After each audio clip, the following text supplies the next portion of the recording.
The sound of breaking glass wasn't just a sound. In the Montana Territory of 1878, for a woman like Cassandra Galloway, it was the starting gun for a race she was about to lose. Her husband, Gerald Finch, was a man carved from debt and whiskey, and tonight he was drowning in both. His rage filled their tiny cabin, thick and suffocating as gunpowder smoke. At 23, Cassandra knew the fairy tales her mother told her about marriage were just that. Stories. Her reality was a gambler with eyes as cold as the Rocky Mountains that loomed over their homestead, a constant crushing presence. "They're coming," Gerald slurred. His words were a death sentence. "Wilson's men. Tomorrow." Cassandra's hands trembled, not from fear, but from a rage of her own, cold and sharp. She swept the glittering shards of the whiskey bottle into a dustpan. $500, Gerald. We don't have it." He knew they didn't. Her secret stash, $30 saved from selling eggs, was hidden under a floorboard. $30 meant to buy her a new life. It was a pittance. It was everything. "I worked it out," Gerald muttered, collapsing into a chair.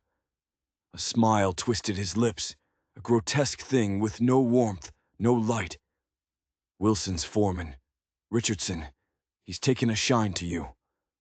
The piece of glass she was holding sliced into her palm. She didn't feel it. "What are you saying?" "I'm saying," Gerald announced, his voice swelling with a disgusting sort of pride, "that I settled my debt."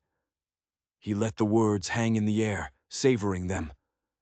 "Richardson gets you, and my slate is wiped clean." The world tilted. The blood dripping from her hand onto the rough-hewn floor seemed to belong to someone else. She was property, a bargaining chip. 3 years of beatings, of endless work, of hiding bruises and swallowing tears. All for the bargain price of $500. "Pack your things," he ordered. "He'll be here at noon." A whisper escaped her lips first. "I won't go." Then louder, a scream clawing its way from her soul. "I won't go." His backhand sent her sprawling. The impact was familiar. The cold, hard floor was an old acquaintance. "You'll do as you're told," he snarled, looming over her. "I've already signed the papers." Papers. He had signed papers. As she curled against the wall, a single terrifying thought crystallized into a plan. Running was her only option. But the nearest town was 15 miles of unforgiving wilderness. She had no horse, no real money, and nowhere on God's green earth to go. Survival was a fantasy, but staying was a certainty, a certain hell. So she waited. She waited for the rhythm of his breathing to deepen into a drunken stupor, a sound more comforting to her than any lullaby. As dawn painted the eastern sky in bruised shades of purple and gray, Cassandra slipped out of the cabin. She carried a small bundle of clothes and the $30 that now felt like an insult. She was less than a mile down the rutted dirt road when the sound of hoofbeats reached her. Panic seized her. He was awake. He was coming for her. She dove behind a thick stand of juniper, her heart hammering a frantic rhythm against her ribs. But it wasn't Gerald's sway-backed mare that came into view. It was a sturdy wagon, driven by a man whose shoulders were as broad as the horizon. He pulled his team to a stop, not 10 feet from where she was hiding. His voice, when he spoke, was calm, but it carried a weight that made the air still. "I know you're there," he called out. "I can see your footprints in the dust." She held her breath. Maybe he would move on. "I'm not here to hurt you, ma'am," the man continued, his tone gentle. "Name's Daniel Xavier. My ranch is about 5 miles east. Just heading to town when I saw you." Slowly, fighting every instinct screaming at her to stay hidden, Cassandra emerged. She clutched her bundle like a shield. Daniel Xavier was younger than she expected, maybe 28. His skin was tanned by a relentless sun, his eyes a startling sky blue. His clothes were worn but clean. A well-oiled rifle rested across his lap, and he held it with an easy familiarity that was somehow reassuring. "Where are you headed, ma'am?" he asked. His gaze was direct, but respectful. He saw the bruise blooming on her cheek, but his expression didn't change. "Away," she said. It was the only word she could manage. He nodded, as if that were the most logical destination in the world. "Reckon you've got your reasons. Town's a good ways off. I'd be happy to give you a ride." She hesitated. This man was a stranger. But behind her was Gerald. Behind her was Richardson. Behind her was a piece of paper that said she was no longer a person. Ahead was the unknown. For the first time, the unknown felt like hope. "I'd be grateful," she said, her voice barely a whisper. He helped her onto the wagon seat.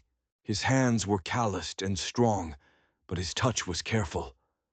As the wagon lurched forward, she stared straight ahead, a statue carved from fear. She was acutely aware of the stranger beside her, of the rifle that lay between them, of the fact that she had just traded one cage for another. She just didn't know what kind of cage this was yet. They'd gone maybe 2 miles, the silence broken only by the creak of the wheels and the plodding of the horses, when a new sound reached them. A horse, galloping hard from behind. Daniel glanced over his shoulder, then his eyes flickered to her face, which had gone pale as bone. "Someone you're trying to avoid?" he asked, his voice low. She could only nod, her throat sealed tight with terror. Daniel didn't hesitate. He didn't ask questions. He simply handed her the reins and took his rifle in hand. "Keep driving," he instructed, his voice now cold and hard as iron. He turned in his seat, a solid wall of resolve, facing the approaching threat. Gerald rounded the bend, his face a mask of pure fury. He spurred his horse alongside the wagon, his hand already clawing for the pistol tucked into his belt. "That's my wife you've got there, mister," Gerald snarled, his voice cracking with rage and whiskey. "She's coming home." Daniel's rifle remained rock steady, aimed directly at Gerald's chest. "The lady seems to have other ideas." Gerald let out a harsh barking laugh. "She ain't just my wife. She's spoken for. I've got a debt to settle, and she's the payment. So unless you want a war with Jacob Wilson and his whole outfit, you'd best hand her over." Something shifted in Daniel's calm demeanor at the mention of Wilson's name, a flicker of something dark and dangerous in his eyes. "Wilson, is it? The cattle baron who thinks he owns this whole territory?" "The very same," Gerald preened, a smug smirk on his face. "And his foreman, Richardson, has already paid for her. Paid in full." Daniel's voice dropped, becoming dangerously quiet. "He paid you for your wife?" He paused, his gaze unblinking. "How much was she worth, Finch?" 500, Gerald spat, his eyes darting from Daniel to the rifle and back again. "Why? You looking to make a counteroffer?" Cassandra gasped. Her knuckles were white on the reins. To be bartered for, to have a price. It was a violation so profound it stole the air from her lungs. She was no longer a woman. She was a horse, a sack of flour, a thing to be sold to the highest bidder on a dusty road. Daniel's gaze met hers for a fraction of a second. An apology? A question? She couldn't tell. Then he turned back to Gerald, his face an unreadable mask of stone. "As a matter of fact," Daniel said, his voice flat and even, "I am." He didn't lower the rifle. "I'll give you $500, right now, in cash." Gerald's jaw dropped. "You're carrying that kind of coin, cowboy." Without taking his eyes off Gerald, Daniel reached inside his coat with his free hand and pulled out a worn leather pouch. "Was heading to town for breeding stock. I'd say this is a better use for it." "Mr. Xavier, you can't," Cassandra choked out, finding her voice. This was insane. A nightmare spiraling into madness. "It's just business, ma'am," Daniel said, but his eyes told a different story. A straight transaction. Gerald, his greed overpowering his caution, dismounted. He approached the wagon, hand outstretched, eyes fixed on the pouch. "Let's see the color of your money." Daniel counted out the bills and coins, his rifle never wavering. Gerald snatched the money, counting it again with trembling, greedy fingers. A manic grin spread across his face. "Well now, looks like we have a deal. She's your problem now, mister." He turned to leave, but Daniel's voice stopped him cold. "The papers," Daniel said. "The ones you signed for Richardson. I'll be needing those." Gerald hesitated. A flicker of fear crossed his face. But the weight of the money in his pocket was more powerful. He reached into his shirt and pulled out a folded document. "Suppose it don't matter who holds the marker," he muttered, "so long as my debt's cleared." Daniel took the paper, his eyes scanning it quickly before tucking it into his coat. "Our business is concluded." Gerald scrambled onto his horse, already stroking his newfound wealth. He gave Cassandra a mocking tip of his hat, then wheeled his horse around and galloped back the way he'd come, a devil laughing all the way to the saloon. The silence he left behind was deafening. Cassandra stared at the stranger beside her, a man who had just bought her, body and soul, for the price of a few good cows. The world had stopped making sense. "Why?" she finally whispered, the word raw and broken. "You don't even know me." Daniel took the reins from her numb fingers. He clucked to the horses, and the wagon began to move again, rolling them toward a future she couldn't begin to imagine.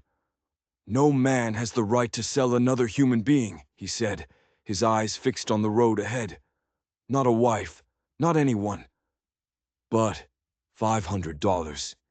It's just money," Daniel said simply. "I can always earn more." His words didn't comfort her. They terrified her. He had paid, he had bought, and now payment would be due. The question she had been dreading, the one that tasted like ash in her mouth, finally came out. "What do you expect from me?" Daniel turned to look at her then, and for the first time, she saw the man behind the stoic rescuer. She saw the surprise in his eyes, followed by a dawning, horrified understanding. He shook his head, his expression adamant. "Nothing, Mrs. Finch. Nothing at all."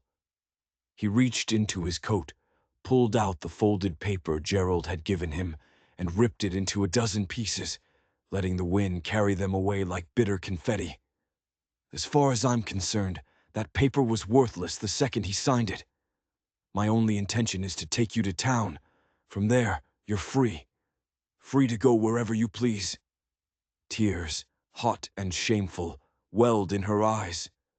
The first she'd let fall in years. Freedom was a beautiful word, but for her, it was an empty one. "I don't have anywhere to go," she whispered. "I have no one, no money."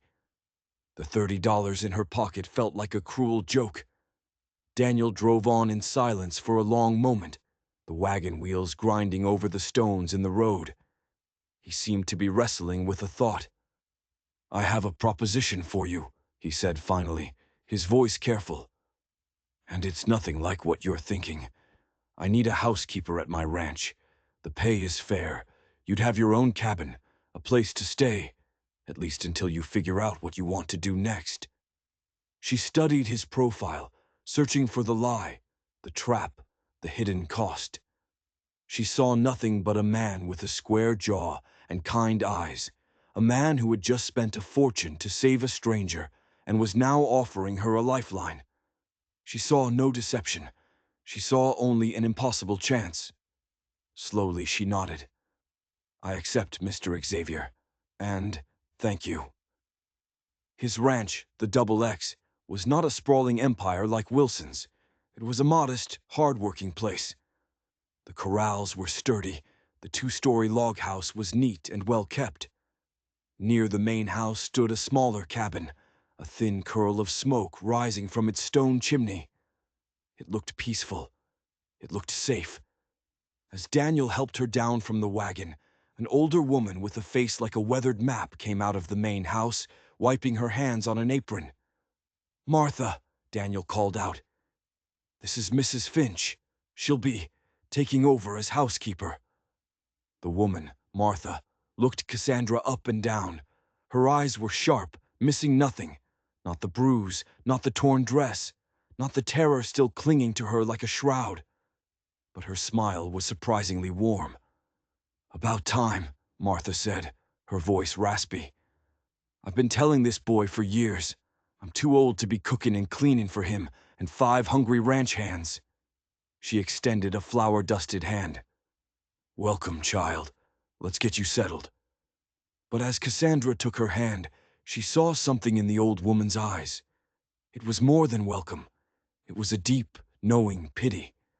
And something else, something that looked an awful lot like fear. The following weeks were a blur of hard work. Cassandra rose before the sun, baking biscuits and brewing coffee for Daniel and his men. She scrubbed floors, washed clothes, and tended a small garden. The labor was punishing, but for the first time in her life, it felt clean. It was a trade, work for safety. And every night she fell into her bed in the small cabin, a place that was hers and hers alone, and slept a deep, dreamless sleep. Daniel was a ghost. He was gone before she served breakfast and returned long after she'd cleaned up from supper. When their paths did cross, he was polite, almost formal. He kept a careful distance, a chasm of unspoken words between them. She was grateful for the space, but a small, traitorous part of her found it strangely lonely. It was Martha who finally broke the silence. One evening, as they sat shelling peas on the porch, the old woman fixed her with that sharp, knowing gaze. "He's a good man, Daniel," she said, her voice low, "but he's a haunted one." Cassandra kept her eyes on the peas. "We're all haunted by something, I suppose." "Some ghosts are bigger than others," Martha countered. "You should know. What happened on that road with you and your husband, that wasn't the first time Daniel's interfered in Jacob Wilson's business." Cassandra's hands stilled. "What do you mean?" Martha sighed, a heavy, weary sound. "Daniel had a sister, Sarah, younger than him by a few years. Their father got into debt with Wilson, same as your Gerald. A bad cattle market, a worse winter. Wilson offered him a deal. Forgive the debt, in exchange for Sarah's hand in marriage." A cold dread washed over Cassandra. "What happened to her?" "She went," Martha said, her voice cracking, "to save the family ranch. She married that monster. And 6 months later, she was dead. A riding accident, they said, thrown from her horse. But Sarah, that girl was born in a saddle. She could ride before she could walk." The unspoken accusation hung in the air between them, heavy and cold. "Daniel never believed it was an accident," Martha continued, her voice a whisper. "He's been watching Wilson ever since, looking for a way to prove what he did, looking for justice. That's why he's here. That's why he bought this ranch." Suddenly everything clicked into place. Daniel's reaction to Wilson's name, the money he carried, the rifle he held so naturally. He wasn't just a rancher. He was a hunter, and Jacob Wilson was his prey. "So when he saw you," Cassandra began, her voice trailing off.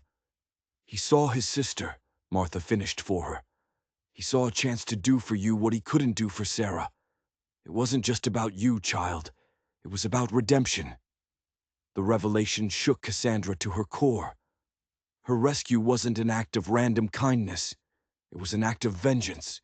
She wasn't a stranger he'd saved. She was a ghost he was trying to appease. The safety she felt was an illusion, a temporary shelter in the middle of a war she hadn't even known was being fought, and she had just become its newest soldier. As autumn bled into winter, life at the Double X found a new, tense rhythm. The knowledge of Daniel's past changed everything. She started seeing the weight he carried in the lines around his eyes, the way he would stand on the porch late at night, staring east toward Wilson's sprawling empire. Their polite exchanges were now charged with an unspoken truth. He wasn't just her employer.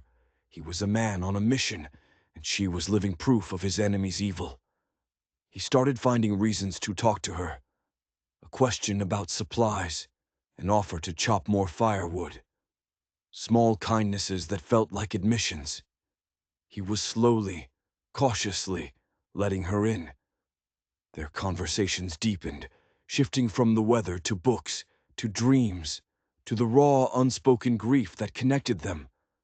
She was no longer just the housekeeper. She was becoming his confidant, his ally. One snowy December evening, he walked her back to her cabin, a lantern swinging from his hand, casting dancing shadows on the snowdrifts. "There's a Christmas dance in town on Saturday," he said, his breath fogging in the frigid air. He wouldn't meet her eyes. "I was wondering if you might like to go. With me." Her heart, a thing she thought had turned to stone, gave a painful lurch. To go to a dance, to be seen in public. With him. It was a declaration. "People will talk," she whispered. "Let them," he said, his voice fierce. He finally looked at her, and the raw emotion in his eyes stole her breath. "Cassandra, that paper I bought from Gerald, I burned it the day I brought you here. You are a free woman. Whatever happens next is your choice. And my choice is to stand by you, if you'll let me." This man, who had every right to see her as a symbol of his pain, was instead seeing her. He was offering her a choice, the one thing that had been stolen from her. In the golden light of the lantern, she saw not a haunted avenger, but a good man trying to mend a broken world, starting with her. "Yes," she said, the word coming out on a puff of white air. "I would like that very much." The schoolhouse was alive with the sound of fiddles and laughter, decorated with pine boughs and the hopeful, clumsy paper stars made by children. Cassandra wore her best dress, a simple calico that Martha had helped her mend. As Daniel led her through the door, his hand resting warm and solid at the small of her back, she felt a terrifying, exhilarating flutter. It felt like hope. "You look beautiful," he murmured as they joined the swirling dancers. For the first time in years, she felt beautiful. They moved together as if they'd been dancing their whole lives, a silent conversation passing between them with every turn. The world outside the music, outside the circle of his arms, faded away. For a few precious hours, they weren't a rancher and his housekeeper. They were just a man and a woman. But the real world has a way of crashing the party. As they paused for a cup of punch, the doors to the schoolhouse swung open, and a cold gust of wind seemed to follow the men who entered. Jacob Wilson stood there, flanked by his foreman Richardson and a handful of his hard-faced ranch hands. The music faltered. The laughter died. Wilson was a big man, dressed in a suit that cost more than Daniel's wagon and team. He had the self-satisfied air of a king surveying his domain. Richardson's eyes, small and piggy, scanned the room and locked on Cassandra. A slow, ugly smile spread across his face. He nudged Wilson and pointed. Cassandra felt a bolt of ice shoot through her veins. She instinctively shrank back against Daniel. "It's all right," Daniel said, his voice a low rumble. His arm circled her waist, a protective shield. "He has no claim on you." Wilson and his men cut a path through the crowd, which parted before them like the Red Sea. They stopped a few feet away. "Xavier," Wilson said, his voice a smooth, venomous drawl. "I heard you'd acquired some new property, but I believe my foreman had already put a down payment on it." "Mrs. Finch is a free woman, employed at my ranch," Daniel said, his voice dangerously level. "She belongs to no one." Wilson chuckled, a sound like stones grinding together. "That's not what the bill of sale says. Richardson paid good money for her." "He paid Gerald Finch," Daniel countered, his voice ringing with contempt. a man who had no right to sell his wife. The transaction was illegal. Richardson, his face flushed with whiskey and rage, stepped forward. "I got a paper says she's mine." "No," Daniel said calmly. "You don't. That paper was transferred to me, and then it was transferred to Ash. No man can sell another human being in this country, Wilson. Not since the war." The room was dead silent. Every eye was on them. Wilson stared at Daniel, his eyes cold and calculating. "This is Montana territory, Xavier, not Washington. A signed contract is a signed contract." "And the law is the law," a new voice cut in. The crowd parted again to reveal Sheriff Thomas, a portly man with a carefully neutral expression. "And Xavier's right. Slavery is illegal. The lady is free to work where she chooses." Richardson's hand twitched toward his pistol, but Wilson shot him a look that could freeze fire. "We're not here for trouble, Sheriff," Wilson said smoothly. "Just clarifying a business matter." "Looks clarified to me," the sheriff replied. Wilson's gaze lingered on Daniel, a silent promise of future violence. "For now," he said, then added, his voice dripping with menace. "Remember this, Xavier. Winter's a hard time for a small ranch, especially for one whose water rights are up for renewal." He turned and strode out, his men trailing in his wake like wolves. The fiddles started up again, a weak, tinny sound in the suddenly tense room. The magic of the evening was shattered. Daniel led her outside onto the porch, into the clean, cold air. "I'm sorry," he said, his face grim. "I shouldn't have brought you here." "He would have found me eventually," Cassandra said, her voice shaking slightly. "It's not you he's angry with, it's me." "He's angry with me for standing in his way," Daniel corrected her, turning to face her. The simple honesty in his voice was a physical blow. "I'd face 10 of him to keep you safe." He took her hands in his. "Cassandra, what Martha told you about my sister, it's true.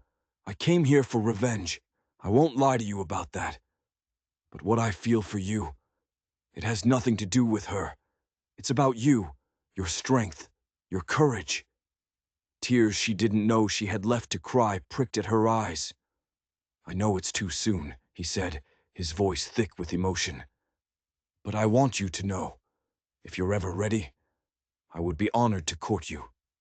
Properly." She looked up at his earnest face, at the man who had seen her at her lowest and had not looked away, the man who fought ghosts for a living, the man who made her feel safe. She rose on her tiptoes and pressed her lips to his. It was a soft, hesitant kiss, but it was a promise. When she pulled back, she whispered, "I think I would like that very much." But as they stood there on the porch, a new, chilling thought entered her mind. The sheriff. His intervention had been too clean, too quick. It felt less like an enforcement of the law and more like a performance. He hadn't been defending her rights. He had been de-escalating a public dispute for his powerful friend, Jacob Wilson. They were utterly, completely alone, and the real fight had just begun. The weeks after the dance were a strange mix of quiet joy and rising dread. Daniel courted her with a gentle, steadfast determination.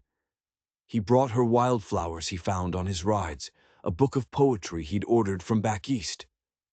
In turn, she found herself leaving a lantern burning for him when he was out late, ensuring his coffee was hot, his meals were ready.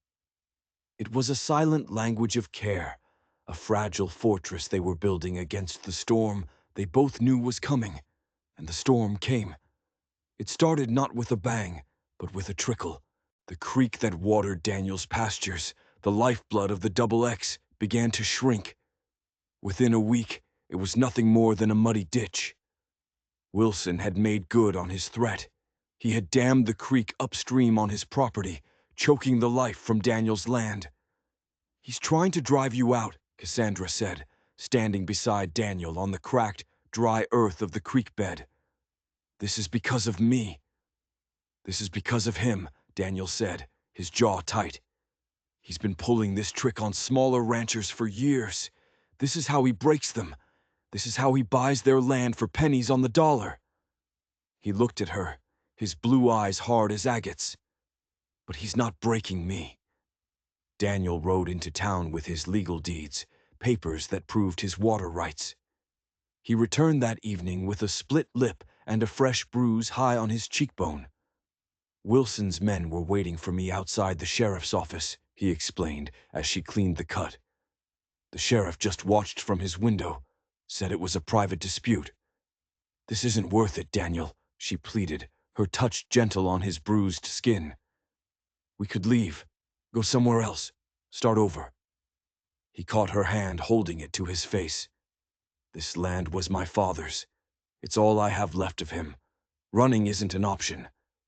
He looked into her eyes, and she saw the ghost of his sister there, the grief that fueled his fight. I can't run, Cassandra. Not again. The next blow was worse. A small herd of their cattle was found dead, their bellies bloated. The water hole they'd been using had been poisoned. It was a message, cruel and clear. Wilson wasn't just trying to bankrupt them. He was trying to salt the earth, to destroy the very idea of the double X. Despair began to settle over the ranch like a winter fog. The hands grew quiet, their faces grim. They were loyal to Daniel, but they were practical men. They knew a losing fight when they saw one. One night, Cassandra was awakened by a strange sound, a frantic scratching at her cabin door. She grabbed the small pistol Daniel had insisted she keep and crept to the door. "Who's there?" she called out. A voice, ragged and terrified, answered. "Cassie, it's me, Gerald." Her blood ran cold. She opened the door a crack. Her former husband stood there, a pathetic, shivering wreck. He was no longer the swaggering bully from the cabin. He was a broken man, his face bruised and swollen, one eye sealed shut. "What do you want?" she asked, the pistol still steady in her hand. "Help me," he whimpered. "Please, Wilson. He double-crossed me. The $500. It wasn't to clear a gambling debt. It was my cut for a job." "What job?" Daniel's voice came from the darkness behind Gerald. He stepped into the light of the cabin, his own gun in his hand, his face a mask of cold fury. Gerald flinched, stumbling back. "Xavier, Wilson framed me. He had me rustle some cattle from a neighboring spread. Then he tipped off the sheriff. But the cattle weren't for him to sell. He did something to the brands, made it look like they were yours."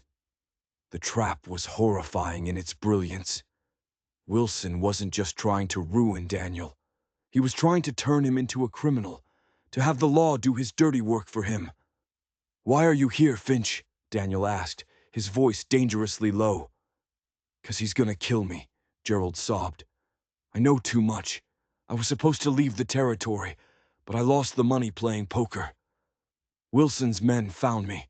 They beat me and told me if I wasn't gone by sunup, they'd put a bullet in my head and dump my body where the wolves wouldn't even find it." He looked from Daniel to Cassandra, his one good eye pleading. "I know what he's really doing. The rustling, the land grabbing, it's all a front, a cover for his real business." A terrible silence descended on the small yard. "What business?" Cassandra asked, dreading the answer. Gerald took a ragged breath. "He's not just stealing land, he's stealing people. Drifters, debtors, folks no one will miss. He uses men like Richardson to snatch them up, holds them at an old, abandoned silver mine north of here. Sells them as slave labor to bigger, more remote mining operations up in the mountains. He's a slaver, Xavier. And that paper I signed, it wasn't a bill of sale for Cassandra. It was an indenture contract. He was going to send her to the mines." The confession landed like a physical blow. The foreman, Richardson, wasn't just a brute. He was a trafficker. And she had been his next victim. This was never about a debt. It was about supply. Daniel's face was white with a rage so profound it was terrifying to behold. He finally understood. His sister Sarah hadn't been murdered because of a simple land dispute. She had likely discovered Wilson's true business, and for that, she had been silenced. "The mine," Daniel said, his voice a hoarse whisper. "Where is it?" "It's called the Widow's Maw," Gerald stammered. "Up in the Blackstone Canyon. It's a fortress. No one gets in or out without Wilson's say-so." Suddenly, a rider appeared out of the darkness, one of Daniel's hands. "Boss, there's a posse coming. Sheriff Thomas and a dozen men. They've got a warrant for your arrest, for cattle rustling." Wilson's trap was closing. There was no time, no escape. Daniel was a marked man. The law itself was his enemy, and a private army of killers was riding down on them. They were cornered. But as Cassandra looked at Daniel's face, she saw the grief and rage finally burn away, leaving behind something new, a cold, absolute certainty. This was the moment he had been waiting for his entire life. The hunt was over. The war was here. "Get inside, both of you," Daniel ordered, his voice ringing with authority. He looked at his ranch hand. "Ride out. Tell the other small ranchers. Tell them what Wilson's doing. Tell them if we don't make a stand here, tonight, we all fall." He turned to Cassandra, his eyes locking with hers. "I'm going to that mine. I'm going to end this." "You can't go alone," she said, her voice shaking but firm. "It's a suicide mission." "Maybe," he said. A grim smile touched his lips. "But some things are worth dying for." He looked at Gerald, cowering by the door. "And you're going to show me the way." The Widow's Maw mine was carved into the side of a sheer rock face in Blackstone Canyon, a place where the sun rarely touched. It was less a mine and more a tomb. A single, heavily guarded gate was the only way in or out. Daniel, Cassandra, and a terrified Gerald watched from a ridge above as the sheriff's posse, having found the ranch empty, rode past the canyon entrance and continued their search further up the valley. The sheriff was playing his part perfectly, ensuring no one would stumble upon Wilson's operation. They were on their own. But then, figures began to emerge from the twilight. First 2, then 4, then a dozen more. The ranchers Daniel's man had summoned. They were simple men, weathered and tough, armed with hunting rifles and a quiet fury. They had all suffered at Wilson's hands. They were done being victims. "What's the plan, Xavier?" one of them asked, his face grim. "We hit them hard and fast," Daniel said. "But a frontal assault is suicide. We need a diversion." All eyes turned to Cassandra. She had spent the ride to the canyon not in fear, but in thought. She remembered the stories the hands told of the old prospecting tunnels that riddled these hills, forgotten paths from a gold rush 50 years gone. "There's another way," she said, her voice clear and steady. "An old ventilation shaft. It's on the far side of the mountain. It's a treacherous climb, but it should lead down into the main tunnels, behind their guards." It was a desperate gamble, but it was their only one. The men would create a diversion at the main gate, a loud, chaotic firefight to draw the bulk of Wilson's men. Daniel and a small, hand-picked group would make the climb with Cassandra as their guide. Gerald, promised his freedom, would stay with the main group, his knowledge of the guard posts their only map. The climb was a nightmare of loose shale and biting wind. But Cassandra moved with a certainty that surprised even herself. She was no longer the trembling woman from the cabin. That woman was dead. In her place was someone forged in fire, someone who knew that the only way out was through. They found the shaft, a dark, gaping hole covered by a rusted iron grate. Working together, they pried it open. The air that rose from the depths smelled of stale earth and human misery. "I'll go first," Daniel said, tying a rope around his waist. He looked at Cassandra, his face illuminated by the pale moonlight. There were 1,000 things to say, 1,000 emotions that passed between them in a single, silent glance. "Be safe," was all he said. He disappeared into the darkness. One by one, the others followed. Finally, it was Cassandra's turn. As she lowered herself into the earth, she felt not fear, but a cold, righteous anger. She was going back into the cage, but this time she was going to burn it to the ground. The tunnels were a labyrinth.